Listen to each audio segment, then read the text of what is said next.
Good morning, all of you. Welcome to the last session of the practical training to diploma in pharmacy students by Alvar Pharmacy College.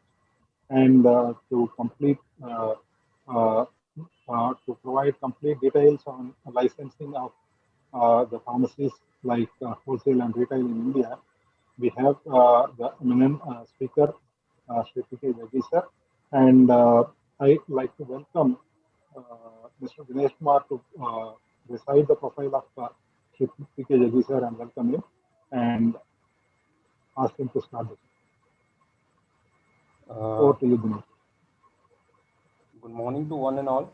Myself Dinesh Kumar. I am working as an associate professor in Alvar Pharmacy College in Department of Pharmaceutics. So today we have a wonderful lecture from Dr. Mr. Pavan Kumar Jaggi sir. So as far as the education qualification is concerned, so the he has done his diploma in college from College of Pharmacy Delhi with silver medal. He was a silver medalist, and after in 1975 he has done he's completed his Bachelor of Pharmacy with silver medalist from Delhi University. He has done his LLB from same Delhi University, and finally MBA from Indira Gandhi Open University in 1992. As far as the professional experience is concerned of Mr. Shri Pavan Kumar Jaggi sir, after his graduation, he has served many departments. He have worked in various capacity in drug control department of under government of Delhi government. He was officer on special duty in legal cell, in charge of intelligence cell, and he he retired from his duties in December 31st December to 12 as the head of department and legal authority. He was the recipient of many awards like Best Drug Inspector Award in 2002 at Bangalore, IPGA Fellowship Award, Award 2011 at New Delhi, IPGA Lifetime Achievement Award in 2016 at Lucknow, Pharma Ratan Award 2017 at New Delhi. Presently, he is working as founder trustee in Indian Pharmacy Graduate Welfare Trust and editor of IPJ Today newsletter. So I welcome Mr. Pavan Kumar Jaggi sir for this wonderful session.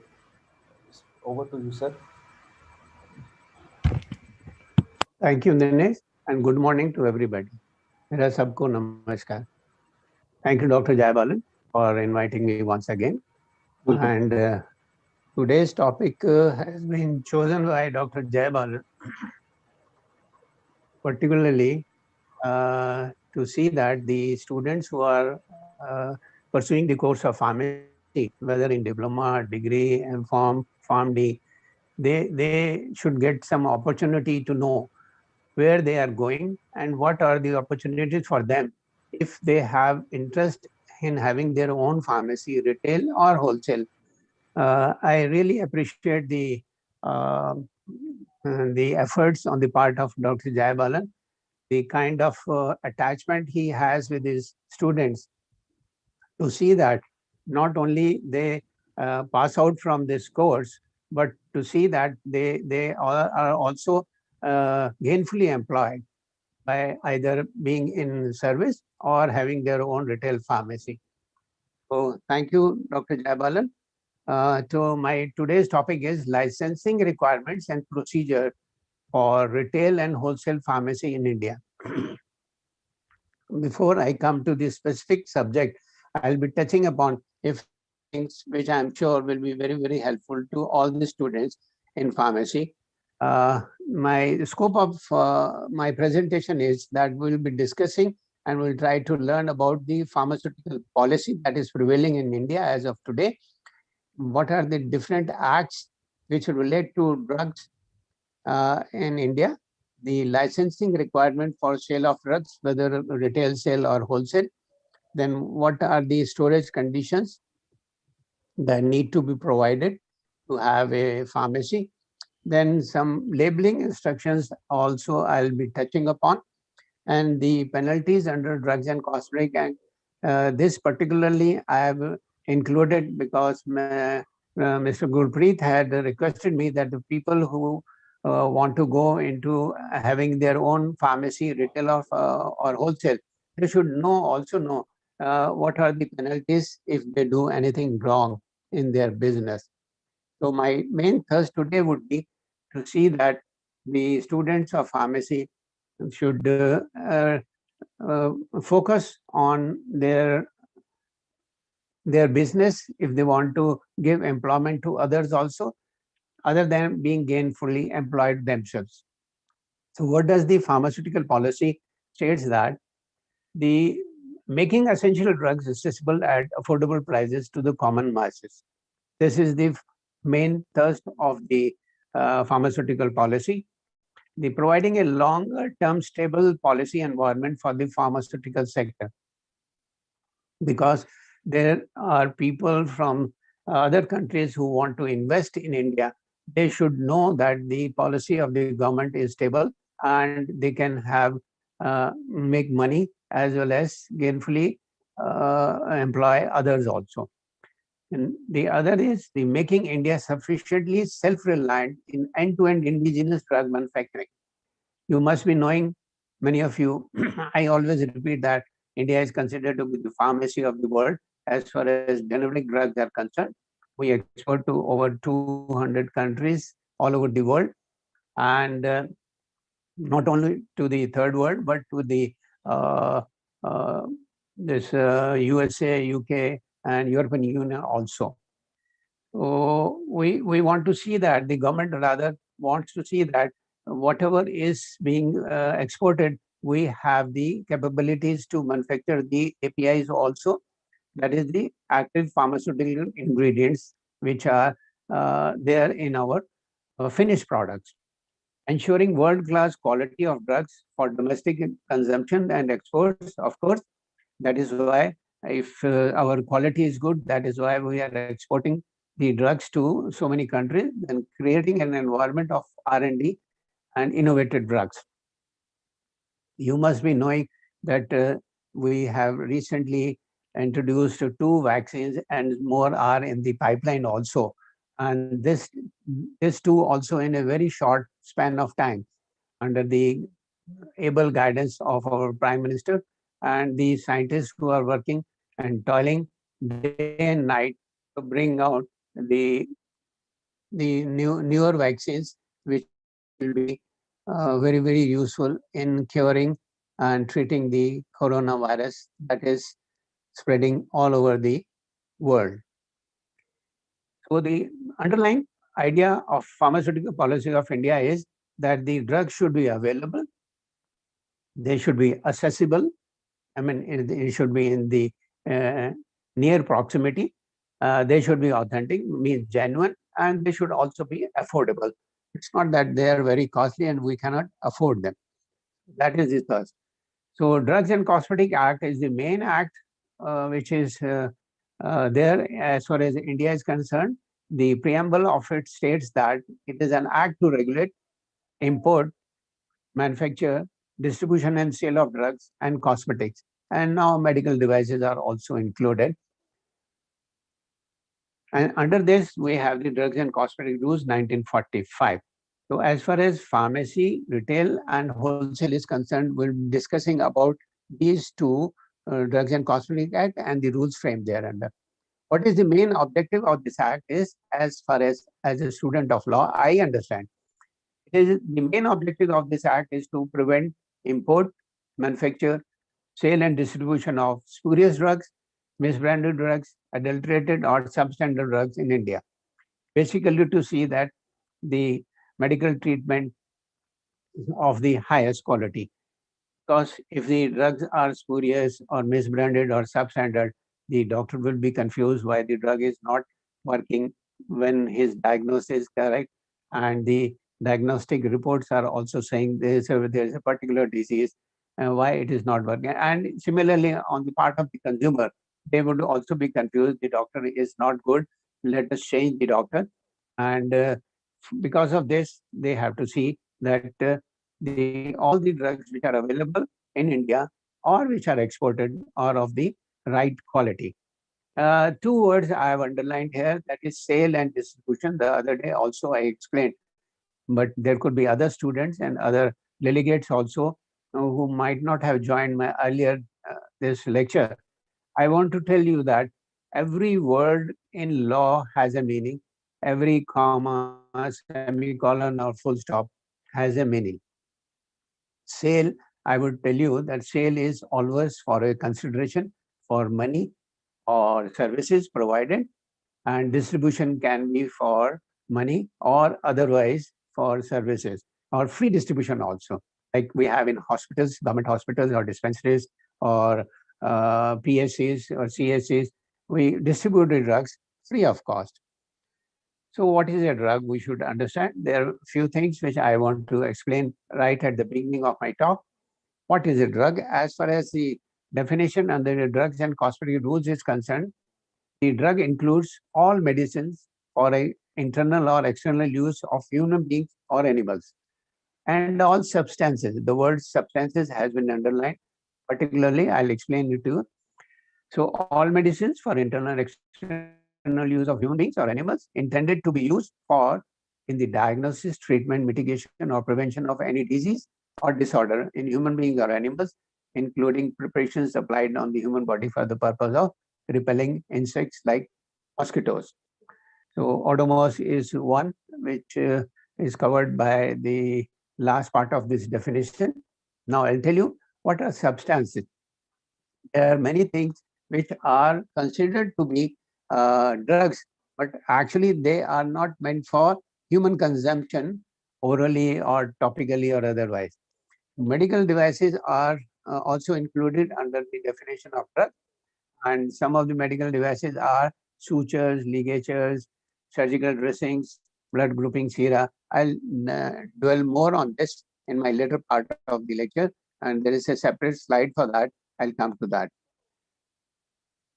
These are some of the substances which are already notified as drugs. Just for the sake of information, I thought the students must know whenever they go for an interview for a manufacturing chemist or for, say, in a regulatory department or any other, say, analysis, or even in the sales also, they should know disinfectants like coal tar and disinfectant fluids, black and white, they are also considered to be drugs because when they are diluted and scrubbed or otherwise applied to the floor or other innate bodies, then they cause disinfection, which in turn prevents the disease. So that is why they are considered to be drugs. Contraceptives, oral or otherwise uterine or mechanical, they are also considered to be drugs under the definition of defined under the drugs and cosmetic rules.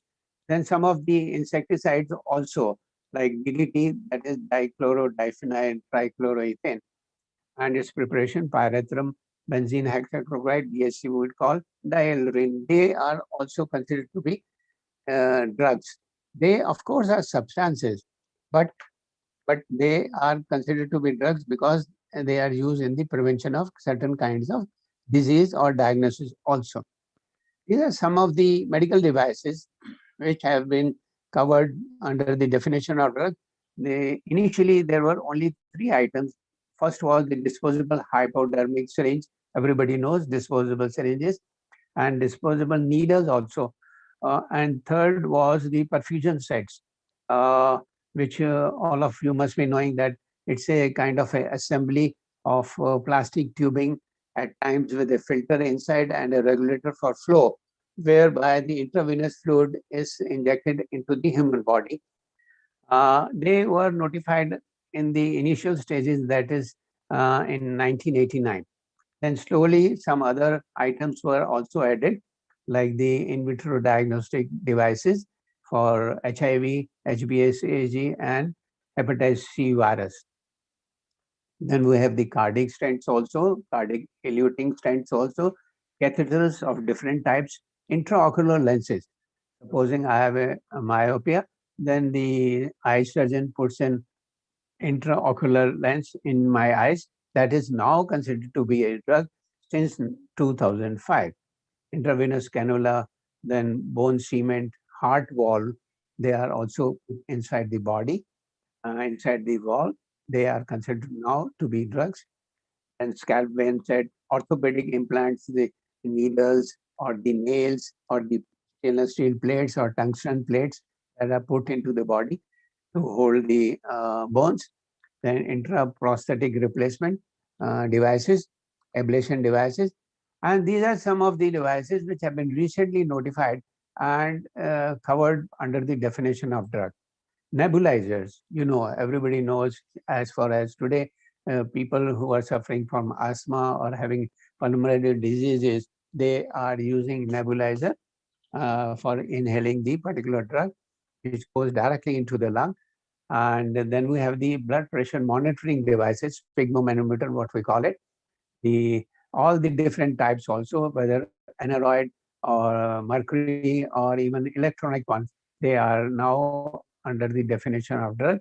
Digital thermometers, they are drugs. Glucometers, to measure out the our blood glucose for the diabetic patients. They are now considered to be devices which are covered under the definition of drug.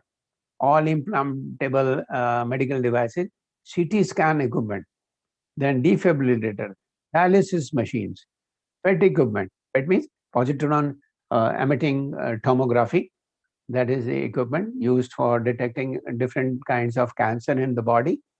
Medical resonance imaging equipment are also now under the definition of drugs. X-ray machine. Why I'm telling you all this, that tomorrow some question is raised and asked to the student by the teacher or the uh, person who is coming as a outside examiner. Then the people, all the students must know that what are the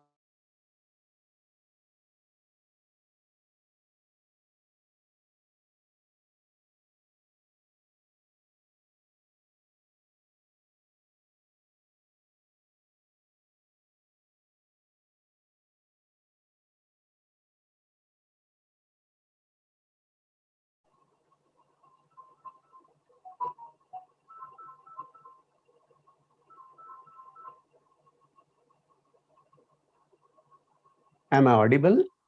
Yes, sir, you are audible. Your slide is not I'm visible. actually extremely sorry. This was beyond me because something went wrong and I had to check. The internet connection had gone out. So I was discussing about the cosmetics. The cosmetic means an article intended to be rubbed, poured, sprinkled, or sprayed on, or introduced into, or otherwise applied to the human body for the purposes. There are different purposes for that. What are those?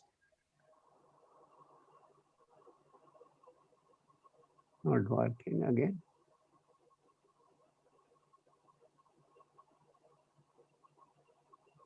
Please make a click over the slide, sir. Yes. Cosmetic, as I was telling you, there has to be a purpose. It can be for the cleansing purposes, for beautifying purposes, promoting attractiveness, or altering the appearance. Why I have included this definition to tell you is, as a pharmacist, you should know that the cosmetics, all the drugs, if you store and you want to sell or distribute, then you need a license. But for a cosmetic, no license is required for their sale or distribution. But if you want to manufacture a cosmetic, you need a license. So to clarify once again, all the drugs, whether manufactured, sold, or distribution, a license is required. But for cosmetic manufacturing, a license is required. But for the sale and distribution, a license is not required. So I mentioned in the last line also, no license is required for the sale or distribution of cosmetic. At times there are certain claims on the particular item that this cures this and this, then it becomes a drug also. But if it is meant for beautifying or promoting attractiveness or for cleansing purposes, like a hand soap or face mask or say face cleanser, then they are considered to be cosmetics under the definition of Section 3 AAA of the Drugs and Cosmetic Rules. So we'll be discussing about drugs, cosmetics, and medical devices. The implementation of the Drug and Cosmetic Act and the rules is done at two levels in India. At the central level, that is the DCGI office, and at the state level, at the different states and union territories. Under the central government, we have the Ministry of Health and Family Welfare, where we have the office of the DCGI, FDA Bhavan. Then we have different zonal offices of CDSCO in, say, Delhi, Mumbai, Chennai, and so on. They have their zonal offices. Then they have for the import of drugs, they have different offices at the different ports, airport and seaports, from where the drugs are coming from different parts of the world. Then they look after the clinical trials, they look after the new drug clearances, and they are also to be the central licensing approving authorities, which I'm going to explain. For vaccines, the license is issued by the state drug control officers, but it is approved by the central government, that is Central License Approving Authority. So vaccines, large volume parenterals, medical devices, blood banks, and clinical research organizations, the licenses are issued by the state drug controllers, but at the same time, the inspection is done by the central officers or the central drug control drug inspectors, and the license is then countersigned as the central license approving authority by the central officer. These are the headquarters of FDA Bhavan Central, but today we will be focusing more on the state level. Here we have at the lowest level, we have the drug inspector or the drug control officer in some states we call it. Then above that is the licensing authority. The licensing authority can be an assistant drug controller or a deputy drug controller or a joint drug controller, or in some states they are known as commissioners also. Then we have the controlling authority, a person who is having the overall control of the department, and he may not necessarily be the licensing authority, but for the purpose of say interaction with the ministry, a controlling authority has to be there. Then licensing of manufacturing units of allopathic drugs, homeopathic drugs, cosmetics, and repacking of drugs is done by the state authorities. And our main thrust will be on the wholesale and retail pharmacies only. Here I mentioned in the brackets 2021 at the before these retailers. 20 is the form on which a license is issued, and 21 is another form on which a license is issued. So you must be wondering that why I have added repacking of license. I'm going to tell you that all of you, whether you are a diploma holder or you will be a graduate in pharmacy, masters or PharmD, all of you are eligible to have your own repacking unit also. So you can start your own pharmacy also, but at the same time you can start your cosmetic unit also, as well as repacking unit also. I'll tell you what repacking is later on in one of my slides. So this is the Drug Control Department of Delhi. Its website is there, email I have mentioned, and the phone number also. Just for your reference, you can note down if you want to start your pharmacy or a wholesale business in Delhi, then you will have to approach this department, which is in East Delhi. And there is always a person who is known as the duty officer who will be able to help you and guide you. What are the forms to be filled up, how the license is to be issued, and what are the other legal requirements, which of course I'm going to tell you right away.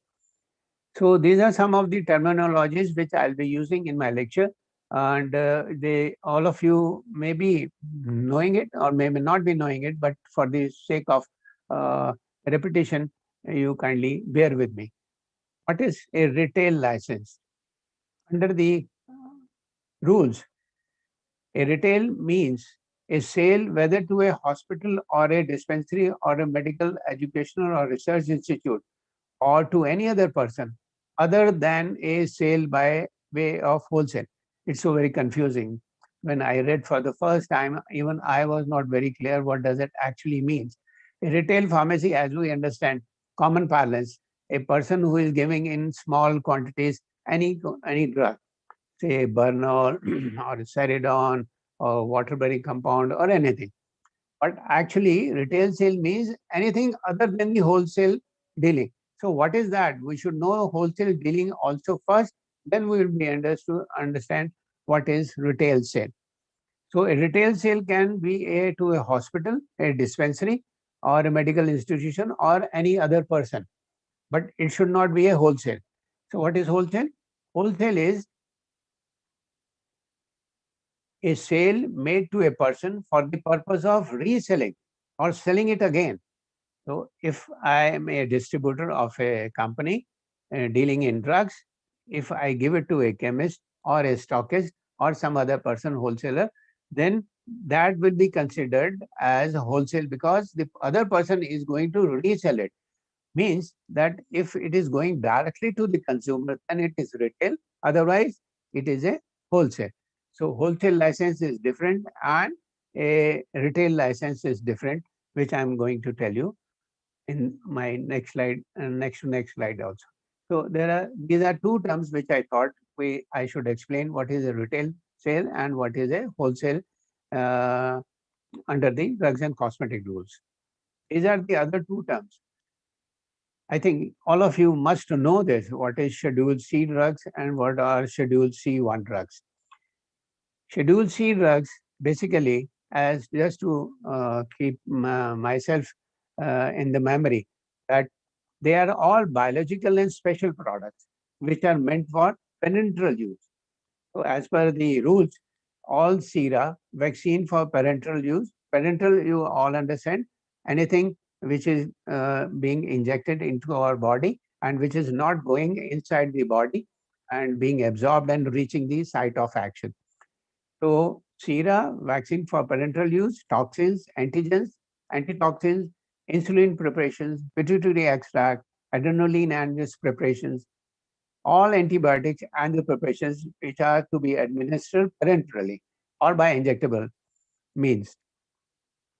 All ophthalmic preparations, eye preparations means, and the sterile disposable devices for single use, which are sterile, sutures and ligatures also. So basically, all Schedule C drugs, they are termed as biological or special products, but mainly they are for injectable use or they are sterile. And what are C1 drugs?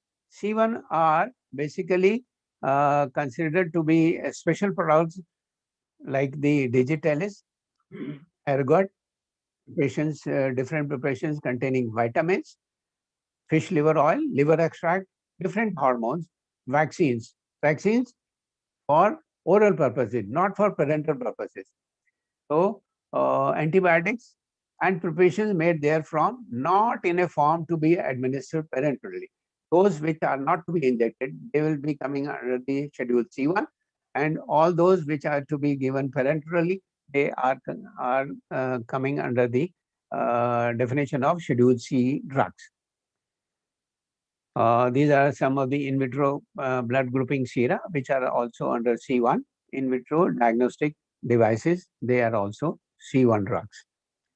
So another two terms which I want to, this is the last one perhaps.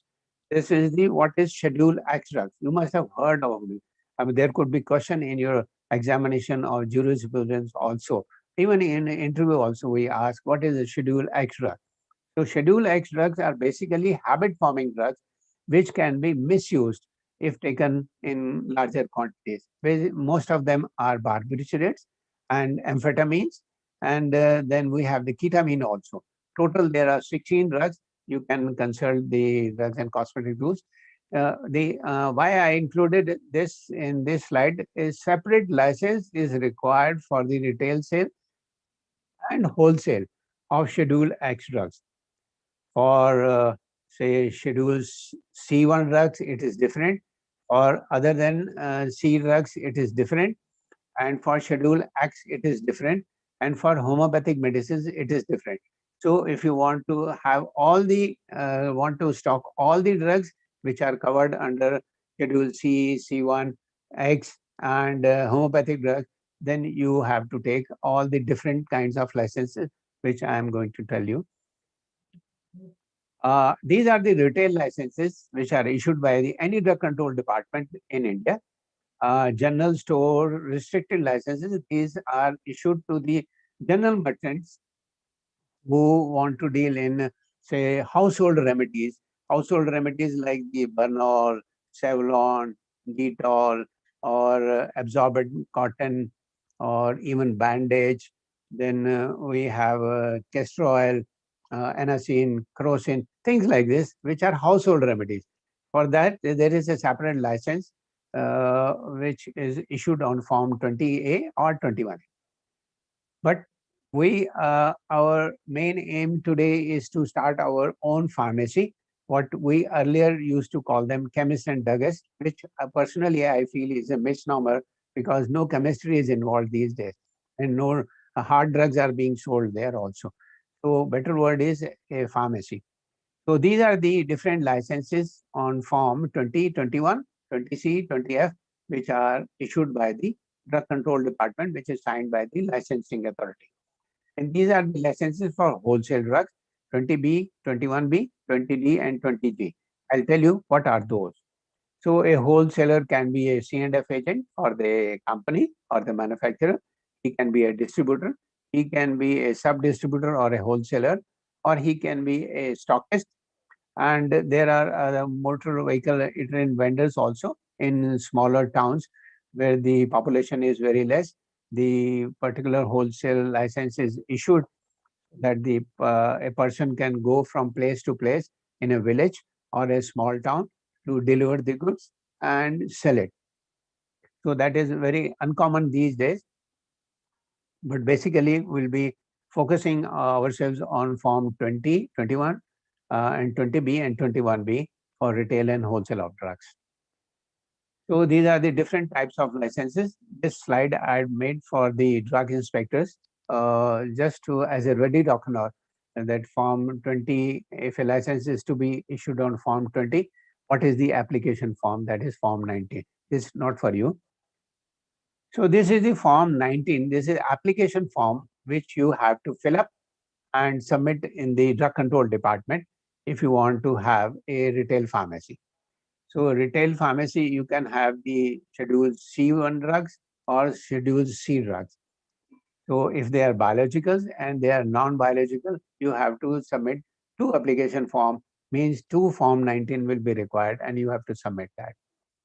Then if you want to deal in homeopathic medicine, your application form would be 19B and your license will be issued separately. And for Schedule X drugs, you see, this is for Schedule X drugs. So for that, there is a separate application form, which is Form 19C.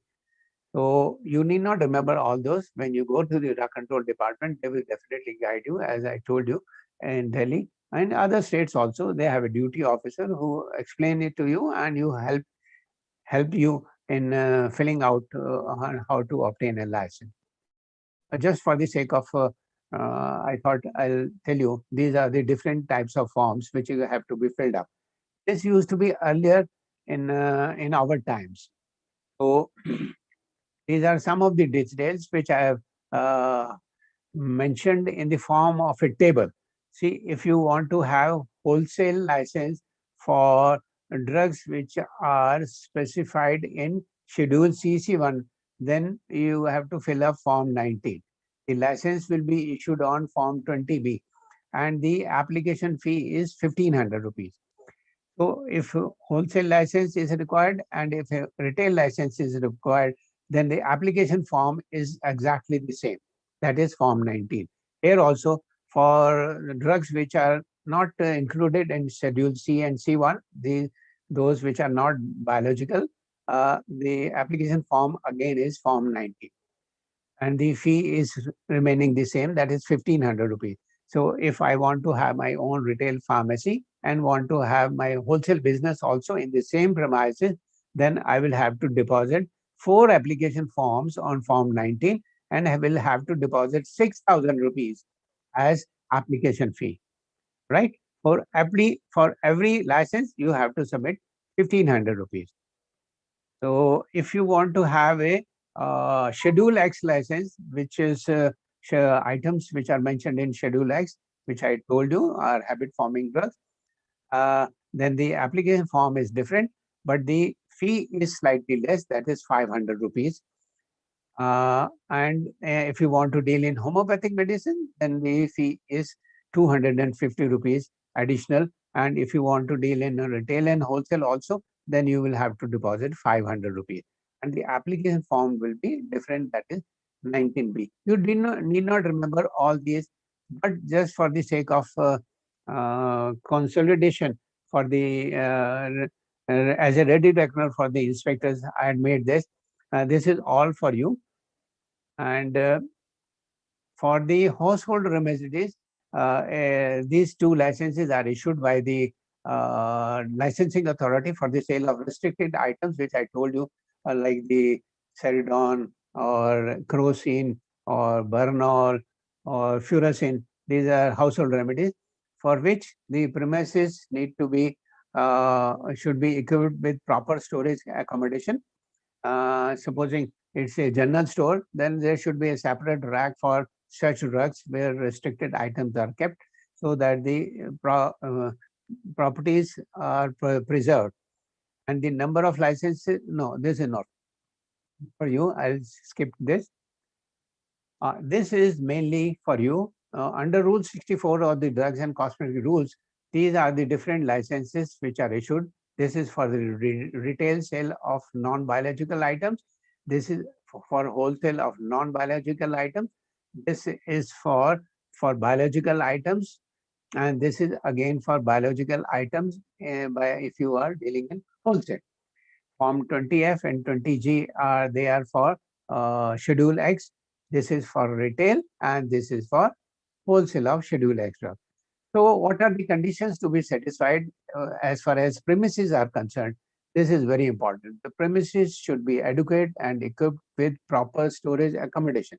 Means that you should have proper racks and with glass, so that the properties of the drugs, they are preserved and they don't deteriorate. They are not exposed directly to the sunlight, and properly stored. If you go to a good pharmacy, you will find they have arranged them in different shelves with different manufacturers in one shelf, and then according to alphabets, they have also arranged, so that even if the pharmacist is not there, somebody else can pick up the drugs very easily, bring it to the counter where the pharmacist can actually dispense and prepare an invoice also. So I have told you about the accommodation. They should be properly having their racks and all. They should be manned by a registered pharmacist. You will be all registered pharmacists after you have done your diploma in pharmacy or degree. But if you want to start your wholesale business, supposing these are the wholesale licenses you want to deal in, biological, non-biological, then you can be a competent person having a matriculation degree qualification with 4 years experience under a pharmacist or a doctor. And if you are a graduate, say a BA or a BSc, then with 1 year experience, you can have your own wholesale license also. So for a wholesale license, the qualifications are slightly less, that is matriculate with 4 years experience dealing in drugs, and a graduate with 1 year dealing in drugs, then wholesale licenses can be issued. But if a registered pharmacist is there, that is far, far better. But if retail licenses are required for biological, non-biological and Schedule X drug, then you need to be a registered pharmacist. So here, I want to tell you what is the size, what should be the minimum size of the pharmacy. It has been now laid down that for a retail pharmacy, the area should be 10 square meter, which is around 108 square feet, which should be carpet area. And then for the wholesale, it is again 10 square meter. But if you want to have retail and wholesale both, like this, retail and wholesale both, then the area should be minimum 15 square meter, which comes to around 165 square feet of the carpet area.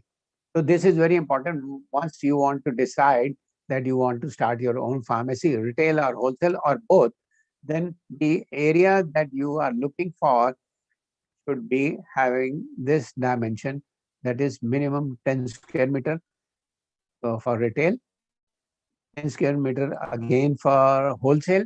But if you want to have both retail and wholesale, the area should be 15 square meter, that is 165 square feet. So when the inspector comes, the officer comes, he will definitely measure out your dimensions of the floor. And if it's meeting with the requirement, then he will only recommend your license to the licensing authority. Then a license will be issued. So these are the conditions for the homeopathic licenses. 20C is the license for retail and 20D is the license for wholesale. The premises should be clean, not nothing much about it, naturally. And they should be manned by a person who has been dealing in homeopathic medicine, say for some quite time, for under a homeopathic doctor or under a homeopathic pharmacist also. So if say he has a 1 year of experience and you want to have your own homeopathic pharmacy, and then you can start a homeopathic pharmacy also. But since you will be all registered pharmacist, you are quite eligible to have your own homeopathic pharmacy. So this is a checklist for all our officers who will be coming to you. They will check whether you have submitted the application form, what you have deposited the requisite fee, a declaration form is there, key plan you have to submit, site plan you have to submit, basis of possession of premises means is a rented place or it is your own. If it is not your own and it's a rented place, then who is the owner? Then proof of constitution. If it is a proprietorship firm, then you will have to submit an affidavit. If it's a partnership firm, you will have to submit a copy of the partnership deed, and then a non-conviction certificate that you have never been convicted under the Drugs and Cosmetic Act. This is also a requirement, a document that is to be accompanied along with your application form. Then another affidavit you have to submit saying that you have employed a full-time pharmacist in your job. But since you will be yourself a pharmacist, then you will be yourself on a proprietor, then no need for submitting this document.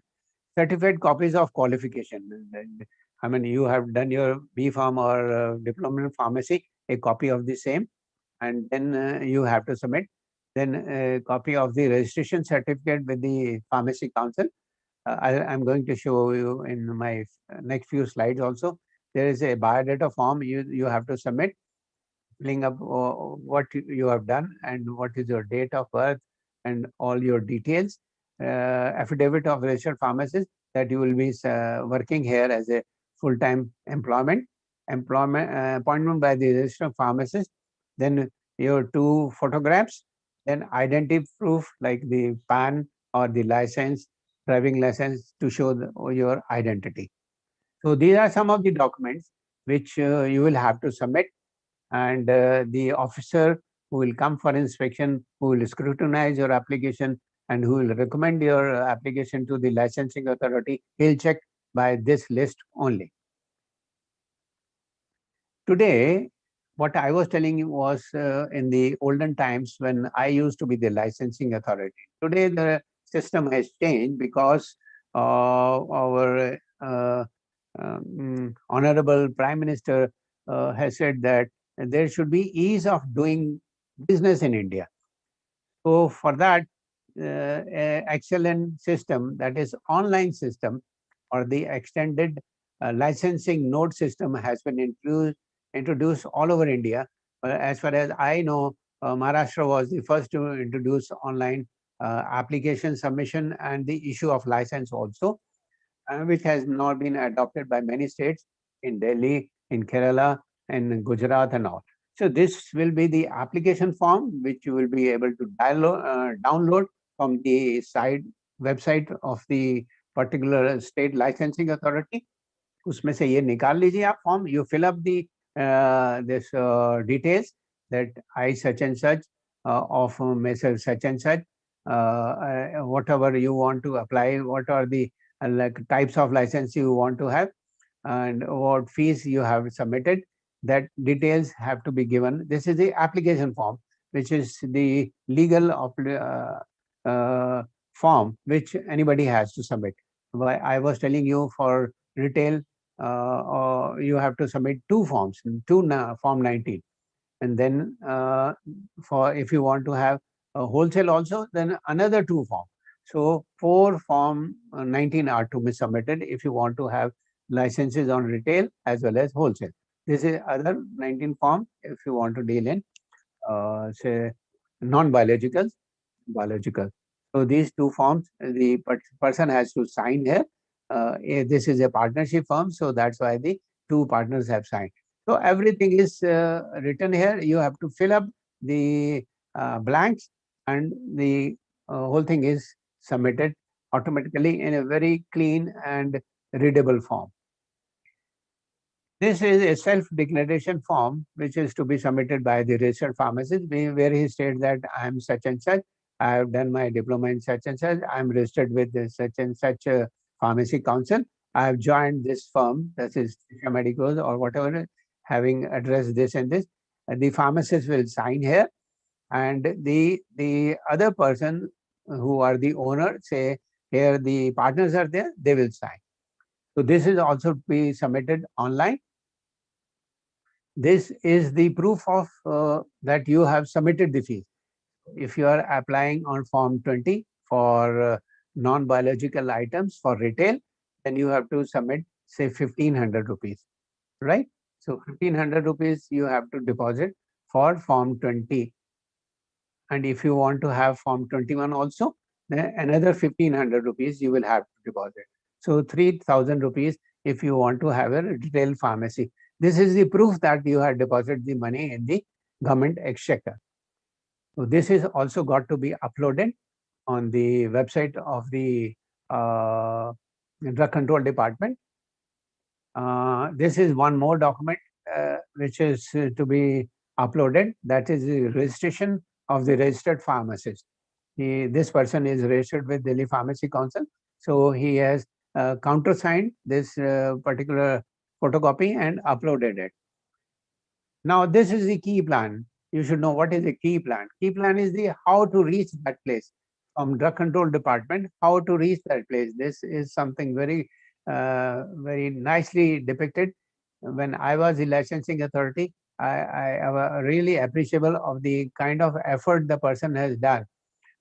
You see here, from here, if this is the Drug Control Department, you move here, here, here. Don't go up the flyover. From here, you cross the Yamuna Bridge. You from here, you turn this, this, this. Here, I mean, described it so well how to reach his place, how to reach the pharmacy which has applied for a license. So this is the key plan of the premises. That is how to reach that place, because the inspector, if he wants to visit your place, there should not be any difficulty. Although these days, all of you have smartphones in your hand, you fix up the GPS and you can easily reach the place. But this is still a requirement. This is the site plan. That was the key plan. This is the site plan. Site plan describes the total area of the floor area of the premises. And this is the rolling shutter, means this is the road. This is the main road, and you can enter from there. And this is another property, and this is another property, adjacent property, where you have different shops. So this is the site plan you have to submit.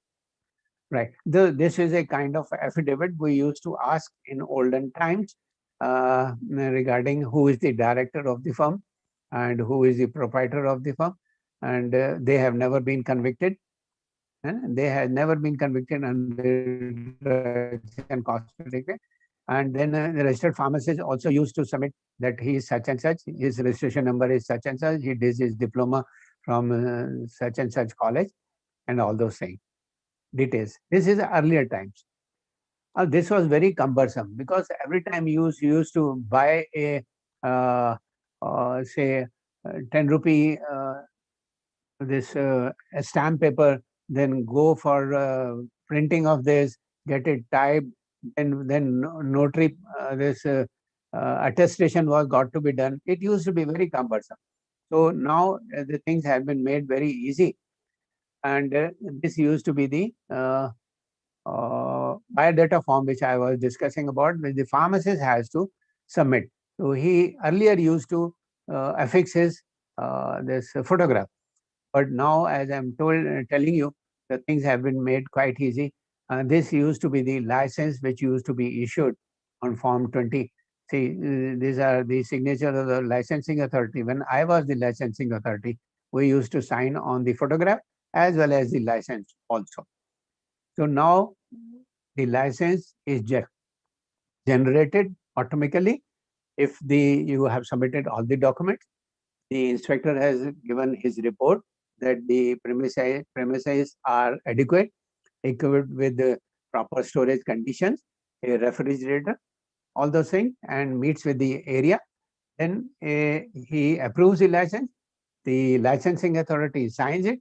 This is all online, and you get a message on your mobile that your license has been prepared. You can download it from anywhere in India. So you need not visit the drug control department every now and then. Sir, kya hua? Meri file ka kya hua? You need not. That is actually the ease of doing business. Our Honorable Prime Minister wanted to. Also, it has made things easier for the drug control department also. So this is a license on Form 20B for non-biologicals, and this is Form 21 for biological, where all the details are there. Who is the pharmacist and who is the owner, and this is the licensing authority, his signature. Everything is so very clear. You can read out. When we used to write, there could be any mistake also. At times, it used to be illegible also. Every detail is there. When the license application came, when it was disposed of, when the license was issued, and also it gives the validity also. It is valid up to 2026. So after this, you have to renew, or what we call retention fee you have to deposit, and you can retain the license for another 5 years.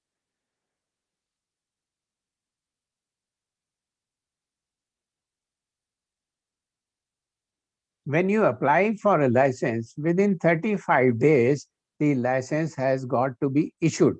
You must get a license within 35 days, or otherwise your application will be rejected and you will be made known that your application has been rejected. So now there is a pressure on the drug control department also that they have to issue license within 35 days if it is for the purposes of issuing of a sale license, means retail sale or wholesale. But if it is for manufacturing license, in our times it used to be 75 days. Within 75 days, we used to issue license for manufacturing of drug.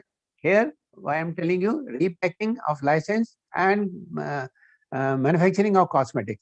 They are also covered under this manufacturing licenses, and all of you are eligible to have your own manufacturing of cosmetics or this repacking of licenses, for which now the period is 140 days. So what are the storage conditions? You should know, because you have kept a refrigerator. Now I have shown you have been issued a license also, Form 20 and 21. At least you should know what are the storage conditions which are given on the labels of many drugs, that how they are got to be interpreted and what does exactly they mean. A cool place means a place having temperature between 10 degree and 25 degrees.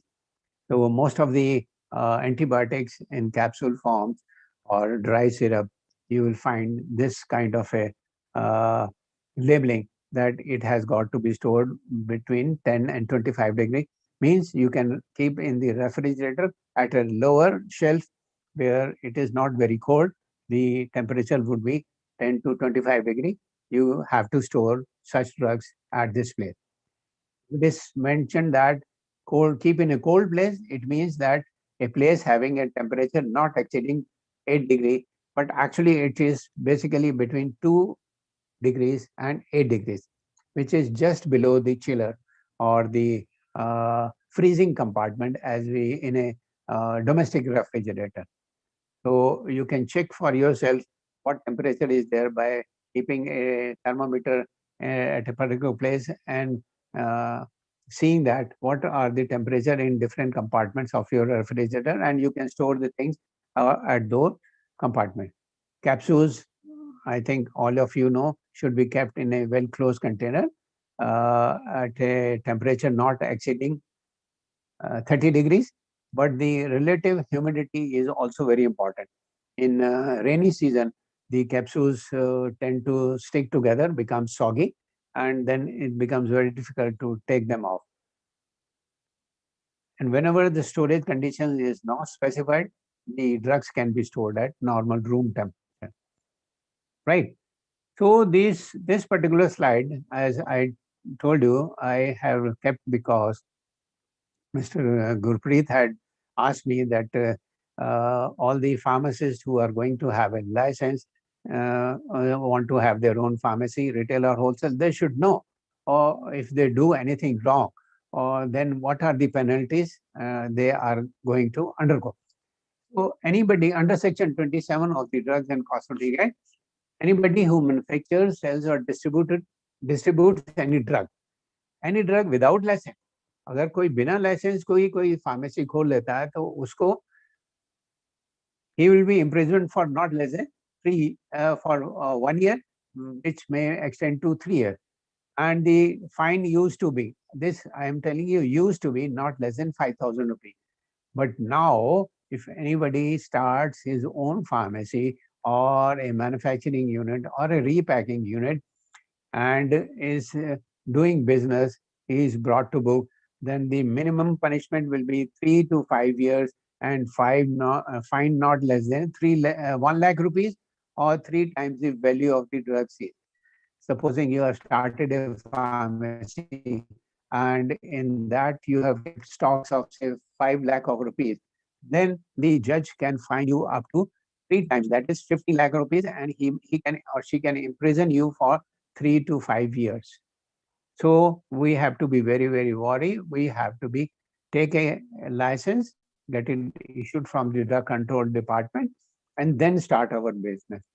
And in case any substandard or misbranded drug is found in your shop, which can only be found out by way of analysis by sending it to the government analyst by the drug inspector, then earlier the imprisonment was 1 year, which could expand to 2 years, or with fine. Fine was not defined, but now the penalty has been increased to minimum 1 to 2 years of imprisonment and a fine of say 20,000 rupees, not less than 20,000 rupees.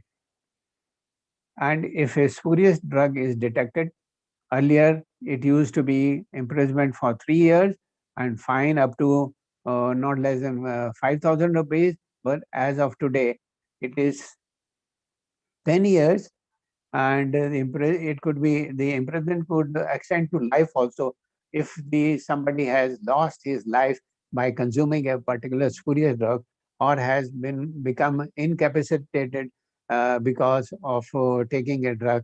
Then he can be imprisoned for 10 years or even up to life, because those who are manufacturing spurious drugs as of today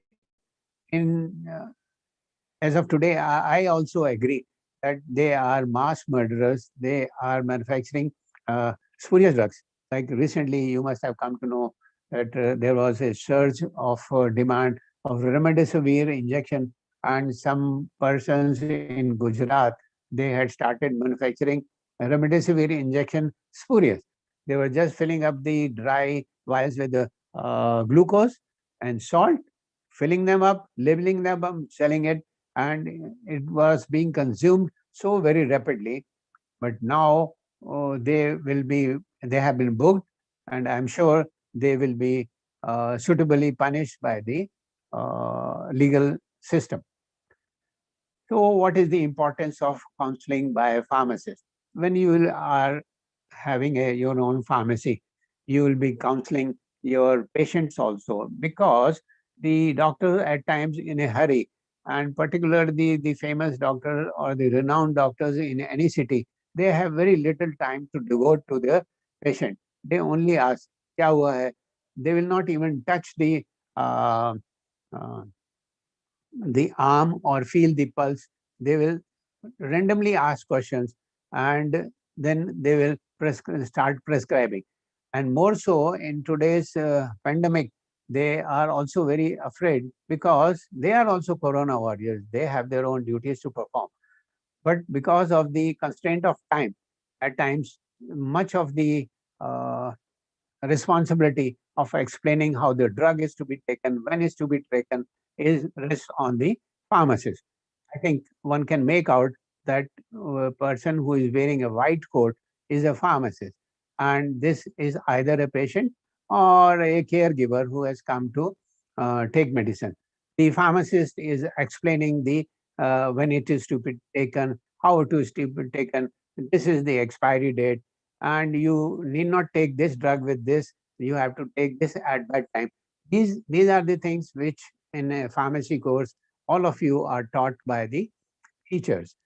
Or otherwise, you can also learn by way of experience or reading the literature which is accompanying the particular drug. So I'm going to show you a very small short film which will explain what exactly is the role of a pharmacist for counseling. Short film.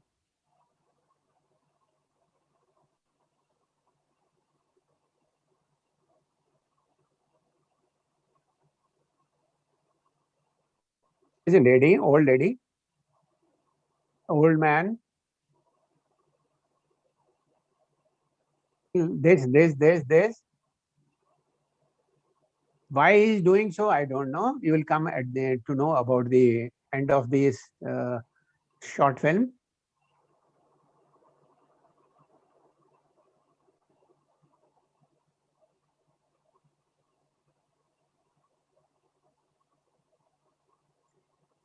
Actually, the drug was written to be saying that shake well before use. So he was shaking the person, rather the bottle. I am remembering my old days in our general pharmacy, and during my diploma times, my teacher asked, uh, you have not properly labeled the preparation. So we used to prepare liniment turpentine or carbamazepine mixture. We used to put very beautiful say labels on that. And since it was an emulsion, I had written shake well before use. He was a Bengali. He called me, Dr. Basu. अरे किसको हिलाना है, मुंडी हिलाना है. So I was taken aback. I never knew that. So we should clearly mention that shake the bottle before use, not shake well before use.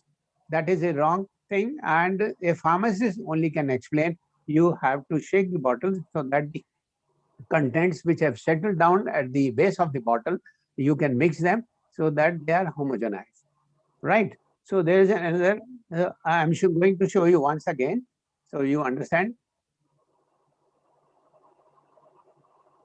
He picks up the bottle, keeps it back.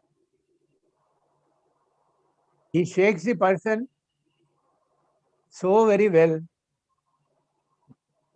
because the bottle says that, but he never read.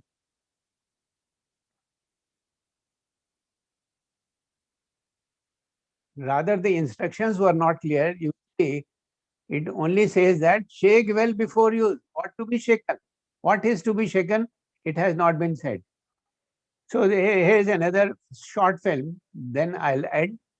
Here there is a patient at the background who has come to a pharmacist who is wearing a white coat.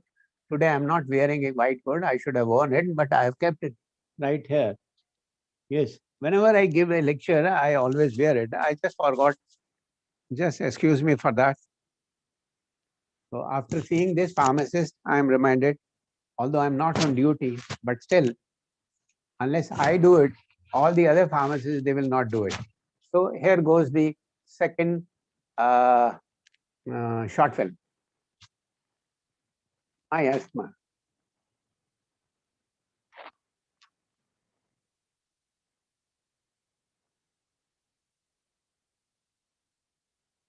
He is saying, the pharmacist is saying, Anna, you need to try twice as hard to fix it. वो lady बोलती है मेरा asthma, इन्होंने बोला ठीक हो जाएगा, ये कुछ हुआ नहीं है, तो बोलता है कि नहीं, है ना, you need to try twice hard to fix it. You are using an inhaler? She said, yes, all the time. Doctor told me to use it once a week.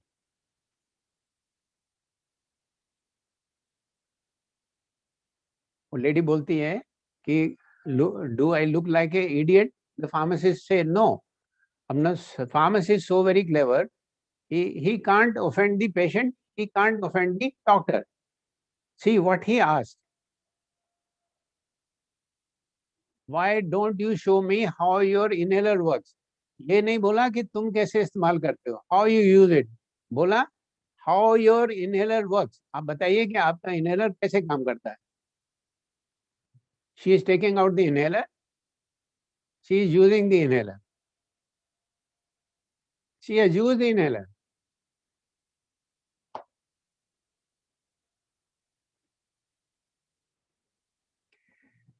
So you understand what I meant was, I'll show you this clipping once again, I suppose, so that you can read the subtitles also, not this, next one. Yeah.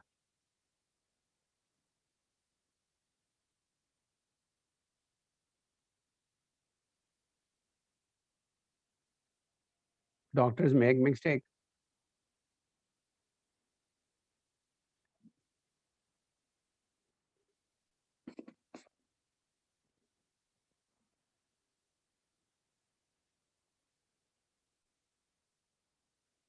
How your inhaler works. It works like this.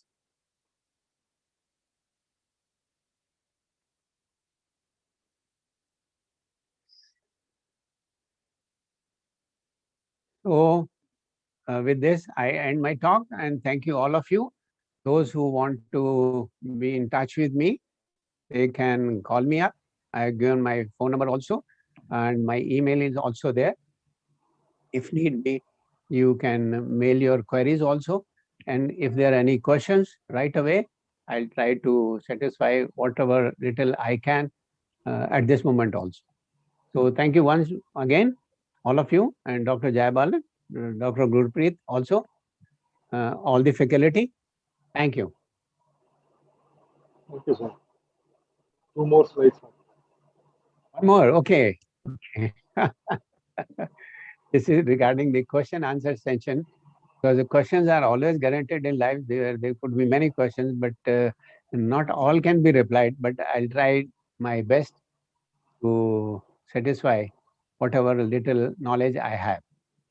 So any questions, you can start. I think some Deepak Kumar is raising his hand. Dr. Jayabalan, you can choose the questions and moderate them and put forth. Deepak, Hello, sir. unmute. Yeah. Good afternoon, sir. Good afternoon, Deepak. Sir, this is Deepak Kumar, sir. I would like to say you a very, very thank you for presenting all beautiful slides with beautiful explanation, sir. Thank you. Thank you. Sir, so my question is that, sir, especially, sir, in pharmaceutical jurisprudence, there is one subject with us. So I have read in some definitions, it is written that that is, sir, schedule bulk drug means any drug specified in the first schedule or it is mentioned in the first schedule. So my question is that what does the first schedule indicate? Sir, what is definition, sir, of first schedule? Very good question. I really appreciate. आप Okay, sir. थोड़ा सा technically आगे चले गए. Today my topic was Drugs and Cosmetic Act. The schedule, what you are talking about is schedule of the Drugs Prices Control Order. Okay, sir. Okay. 2013. the bulk drugs which are given in the Schedule 1 and Schedule 2, their formulations. So today I was not discussing about the pricing part. So DPCO is different, Drug Price Control Order is different than the Drugs and Cosmetic Act. So there is another act also, Drugs and this Objectionable Advertisement Acts also. Then we have the Narcotics Act also. So there are different acts. So don't mix them up. When it is talking about the Schedule 1, then it is DPCO, Drug Prices Control Order. Correct? Okay, sir. The prices are fixed by the government under the National Pharmaceutical Pricing Authority. I hope I am clear. Deepak, I am clear. Sir, I didn't get it. You didn't get it. अरे मैं हिंदी में बोलूं? Yes, sir. You can. Yes. See, under the Drugs and Cosmetic Act, we were today discussing about how to get a license. हमको pharmacy का licence कैसे लेना है. आप चले गए ड्रग प्राइस कंट्रोल ऑर्डर के अंदर, उसके अंदर प्राइसेस फिक्स करनी होती हैं, जो कि नेशनल फार्मास्यूटिकल प्राइसिंग अथॉरिटी, जो ministry of chemicals and fertilisers के अंडर है. जो कोई मैन्युफैक्चरर बल्क ड्रग बनाता है, उसकी प्राइस गवर्नमेंट फिक्स करती है, उनके इनपुट्स देखते हुए कि इसमें ये रॉ मटेरियल गया, ये रॉ मटेरियल गया, इसका ओवरहेड इतना गया, इसको इतना मार्जिन देना है, तो ये प्राइस फिक्स कर दिया. वो प्राइस कंट्रोल ऑर्डर जो है वो डिफरेंट है शेड्यूल का. इसको हमको आज का सब्जेक्ट नहीं है. किसी दिन ड्रग प्राइस कंट्रोल ऑर्डर के बारे में मैं बताऊंगा, तो शेड्यूल 1 और शेड्यूल 2 और शेड्यूल फॉर्मुलेशंस के बारे में मैं बताऊंगा. Okay, sir. Okay. Thank you, sir. I hope now you are clear. Yes, sir. Yeah. Very good. बताऊंगा तब अगर डॉक्टर जयबालन कहेंगे तो. आज का टॉपिक इन्होंने चूज किया था और डॉक्टर गुरप्रीत ने उसमें ऐड कर दिया, इसको मॉडिफाई कर दो कि इसमें पेनल्टीज भी बच्चों को बताना है कि अगर हम गलती करेंगे तो कैसे होगा. आज मैंने सिर्फ ये बताया कि आपको लाइसेंस कैसे मिलेगा. कुछ चीजें नजदीक की मैंने बताई थी आपको, डेफिनेशंस वगैरह, ताकि आपको पता लग सके कि ड्रग्स एंड कॉस्मेटिक एक्ट है क्या. Thank you, sir. Thank you, sir. You have one more slide too. Please. One more. Okay, that is the last one. This is my favorite slide. I always say that जीवन मिलना भाग्य की बात है. Everybody knows. मृत्यु आना समय की बात है. हम हमेशा कहते हैं टाइम पे आएगी, कोरोना से आएगी, एक्सीडेंट से आएगी या किसी और तरह से आएगी, पर मृत्यु के बाद भी लोगों के दिलों में जीवित रहना ये कर्मों की बात है कि जैसे हम कर्म करेंगे वैसे ही हम लोगों के दिल में ज्यादा देर तक रह सकते हैं.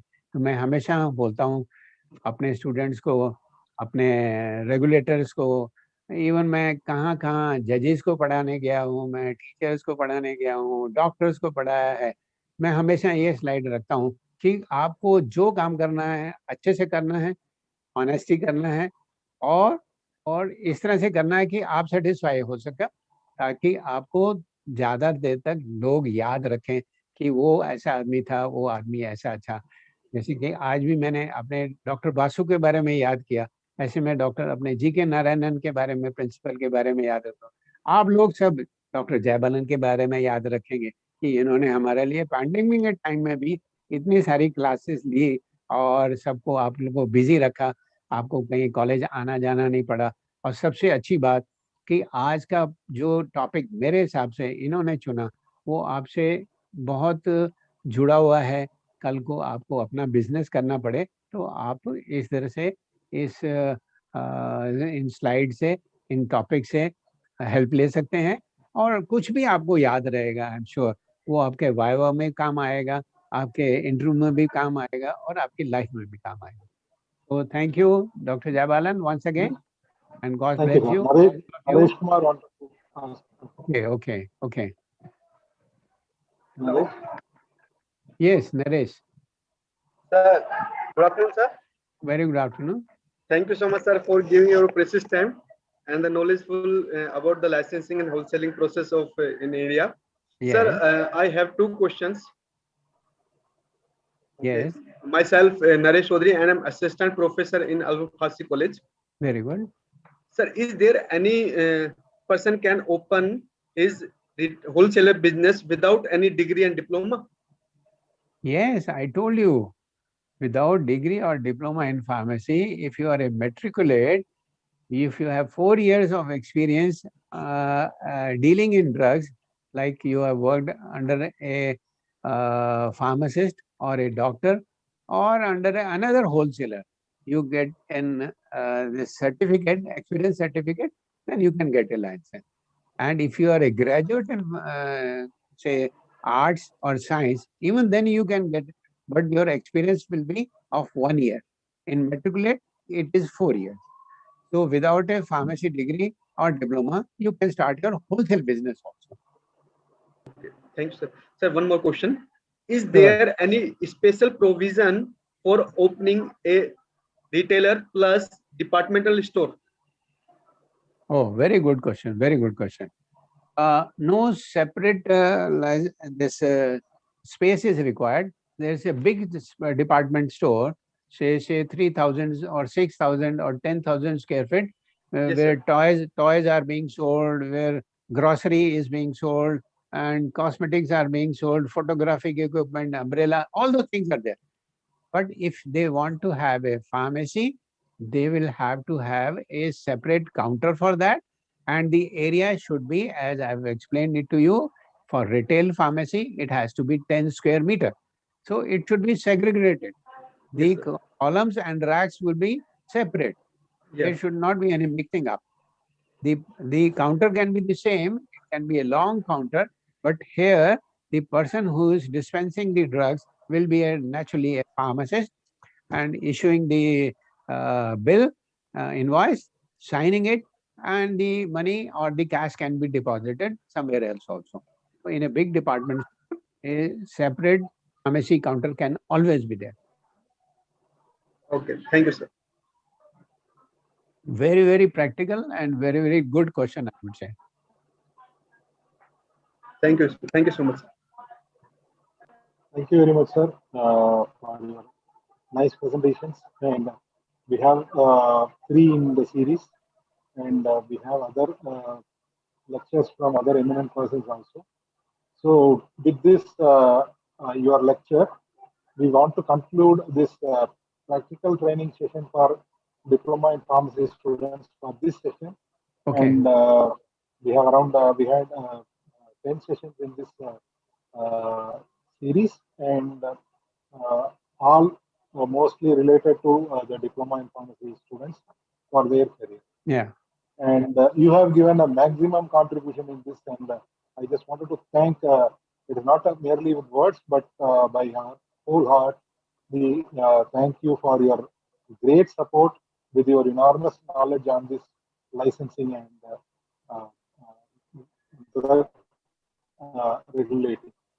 So thank you very much, sir, for your auspicious and gracious presence in all the series All the best. with us, All, and your blessings are with us all the always, best. and that is the hope we are working with. All the best. So thank you, sir. And formally to conclude, I will invite Dr. Gurpreet Singh to say a vote of thanks, and this series will be concluded. Thank you very much. Thank you. I'll end up the slideshow also, and we'll have a group screenshot. Thank you very much, sir. It's my honor to privilege propose the vote of thanks for Sri Pawan Kumar Jaggi sir, and as well as the completion of this webinar series for the practical training for diploma in pharmacy students. Thank you, Jaggi sir. You are already always there for us, and always bless our students with your wonderful knowledge and experience. And today you have very well explained all the legal requirements for the opening pharmacy store, retail as well as wholesale, and all the various informations related to penalties, and as well as all the aspects you have beautifully concluded as well, sir. Thank you once again from Alva Pharmacy College, on behalf of Alva Pharmacy College, all staff members and all students. Thank you, sir. Thank you once again, sir. Thank you very much. Okay. Thank you. Okay. Thank you. Thank you very much, sir. Thanks for your. Yeah. So with your permission, shall I end up the session? Yes, yes, yes.